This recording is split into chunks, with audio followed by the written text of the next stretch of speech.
Nous allons corriger l'exercice qui a été à faire pour aujourd'hui, un exercice que je vous avais donc envoyé le fichier. Donc là il s'agit donc de l'exercice que vous voyez à l'écran. Donc il faut tracer les intersections ou les sections, si on peut même mettre à la place de l'intersection, on peut même mettre le mot section, donc du plan IJK sur les faces donc du tétraèdre ici et ou du cube en dessous. Donc, et bien évidemment, donc il faut trouver comment on va venir couper le plan IJK sur les faces donc du tétraèdre et du cube. Donc on y va. Première chose évidente à faire, puisque donc c'est le plan IJK, il va venir couper la face ABC, comme ça on le sait déjà, c'est direct. Et le plan IJK va venir couper la face de derrière ABD, donc comme ça. Et donc on met en pointillé puisque c'est caché. Alors, comment savoir comment on va venir couper le plan, la face donc de droite ACD et la face du bas. Comment on va venir couper. Donc ce qu'on fait, la chose à faire, c'est prolonger donc ce qu'on a comme section par rapport aux faces. Donc là je peux prolonger celle-ci par exemple. Après on voit si c'est intéressant ou pas. Donc je prolonge. Ok. Voilà. Bon, assez. Et je me dis qu'est-ce qui va venir, qu'est-ce qui est coplanaire et qui va venir couper cette droite. Donc par exemple, si je souhaite, je me dis, je vais prendre CD. D'accord. Admettons que je prenne CD. Je vais le prendre comme papier. Et là, on se dit, ah ça coupe, c'est intéressant. Mais en fait, il faut se poser la question, ça se coupe sur la feuille, mais est-ce que ça se coupe vraiment dans l'espace? Et la réponse, normalement, si vous réfléchissez bien, c'est que non. Parce qu'il faut bien avoir une représentation dans l'espace, parce que cette droite CD et cette droite KJ, elles ne sont pas coplanaires. Si vous n'êtes pas convaincu, regardez. Voici donc ce que j'ai à peu près représenté le solide, donc le tétraèdre. Et si je trace la droite CD comme je l'ai indiqué ici, hop. Donc là, bien sûr, on a l'impression que ça se coupe, d'accord? Si je regarde comme ça, j'ai l'impression que... Mais, pardon, là je vois, donc c'est en pointillé parce que je traverse le plan, donc je peux ne pas l'afficher, ce plan. Non, je peux pas... Bref. Et donc, ici, finalement, si je me retourne comme ça, si je change de point de vue, finalement, les droites se coupent pas du tout, vous voyez? Donc elles sont pas du tout coplanaires. Donc ça, la droite CD, c'était pas une bonne idée. Donc ça, c'est des petits pièges. Donc ça, c'est important pour dire qu'on a l'impression que, regardez, si je prends un point qui se balade sur cette droite, finalement, elle va jamais rencontrer la droite CD. Parce que si on se place comme ça, voilà, là, si je me balade, c'est clairement qu'elle va jamais rencontrer la droite CD. Alors, maintenant, qu'est-ce que je pourrais faire comme autre droite? On voit bien que, puisqu'on est sur la face ABCD, il faut prendre quelque chose qui est coplanaire à cette face ABCD et qui va me permettre surtout d'avoir un lien avec les autres faces. Par exemple, la droite AC elle est très bien puisque cette droite AC elle est dans le plan ACD, mais elle est aussi dans le plan ABC, pardon, et elle est aussi dans le plan ACD. Donc en fait, si je trace au crayon de papier pour pas surcharger trop la figure, là, si je la trace au crayon de papier, celle-ci, vous voyez, là, elle va venir couper ici, d'accord? Ça, c'est important, elle va venir couper en un point que je peux appeler par exemple T ici. Et ce qui va être pratique, c'est une fois que j'ai ce point, je sais que donc évidemment là c'est plus évident que les deux droites elles sont coplanaires, elles sont séquentes, on le voit sur la figure. Et donc qu'est-ce qu'on peut dire donc de ce point T? On peut dire que ce point T, comme il appartient à KJ, il appartient bien sûr au plan IJK. Ok. T il appartient aussi à la droite AC, d'accord? Et comme AC est dans le plan ACD, donc on peut dire que ça appartient à ACD. Et ça c'est intéressant puisque donc vous avez ça va m'intéresser puisque ce point là il va m'intéresser, qu'il appartient à ACD puisque I il appartient aussi à la face ACD, d'accord? Donc tous les deux ils sont coplanaires, qui va me permettre en fait de tracer la droite TI. Je vais la tracer en orange, la droite TI, comme ça. Donc là, tout est visible, hein, c'est donc dans la vue de devant. Hop. Et vu que TI, donc TI sont dans la face ACD, cette droite, elle va venir couper l'arête ici, je vais appeler ça le point S par exemple, elle va venir couper en point S.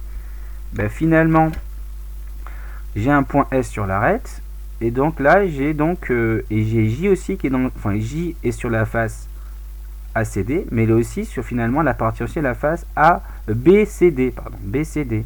Donc et comme J appartient à BCD, je pourrais relier et donc obtenir ma section du plan sur les faces du tétraède. D'accord? Donc voici la section de ma face du tétraède. Elle est à l'intérieur comme ceci. Je peux regarder, je peux terminer sur GeoGebra. Donc c'est ce que j'ai fait. Donc j'ai tracé la droite AC. D'accord. Ici, effectivement, elles sont. Donc là, on voit pas qu'elles se coupent, pardon. Donc ce que je vais faire, je vais peut-être raccourcir là parce que j'ai pris un peu au hasard les positions de points. Voilà, je vais faire en sorte que ça se coupe sur le graphique, vous voyez.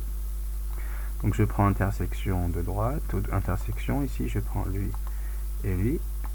Voilà, j'ai mon point que j'ai ici, c'est appelé E. Vous voyez. Donc si je me remets un peu, et maintenant, si je trace la droite, donc je vais un peu réduire pour qu'on voie mieux. Si je trace la droite TE ici, hop, vous voyez bien que ça va venir couper l'arrêt de CD ici. Et finalement, je vais donc avoir ce que je demandais. Si je demande le plan, justement le plan IJK là, voilà, je vais un peu grossir. Donc là, vous voyez bien que le plan qu'on va venir le couper, c'est comme j'avais prévu. À l'intérieur, là, il va venir couper ici, là, hop. Donc je n'ai pas mis le point, mais c'était juste pour vous montrer. Donc le plan, alors, IJK, il va venir couper les arêtes, couper les faces, ici en KJ, bien sûr en KI, mais aussi ici, là, je l'appelais en IS, et aussi en JS, d'accord? Donc ce qui a été ici est donné là. Maintenant, si je veux faire le cube, pareil, je prends ce qui est évident.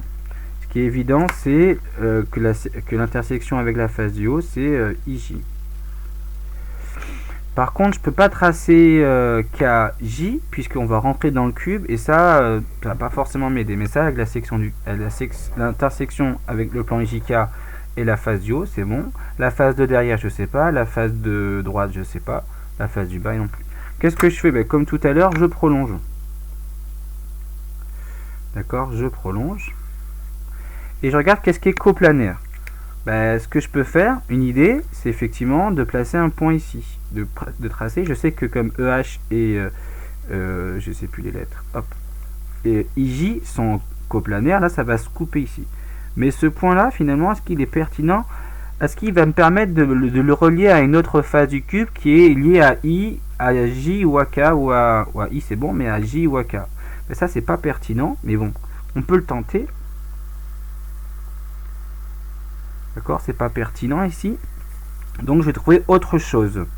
L'autre chose, si c'est pas EH, il faut que je pense. Après, c'est à vous de le penser. Il n'y a pas de, je dirais, il n'y a pas de chose. Il faut tester. Hein. Donc, j'ai tout ce qui est coplanaire à I et J, donc c'est dans la face du haut. Vous prenez EH, vous prenez tout ce que vous pouvez. On en peut prendre aussi HG et EF, mais vous allez voir que c'est pas pertinent non plus. Donc là, j'ai un point que je peux appeler ici T. D'accord? Ce point-là, il est intéressant puisque vu qu'il appartient à G à F, il appartient, ce point T, il est dans le plan de la face du haut, mais comme il est aussi dans le plan de la face de droite. Ce qui va me permettre en fait de relier, puisque B, C, G, F, T et K, tout ça c'est coplanaire. Donc en fait, je peux tracer cette droite, c'est ça qui est intéressant, et comme tout est coplanaire, ça va venir couper l'arête ici. D'accord? Je dirais par exemple en S ici.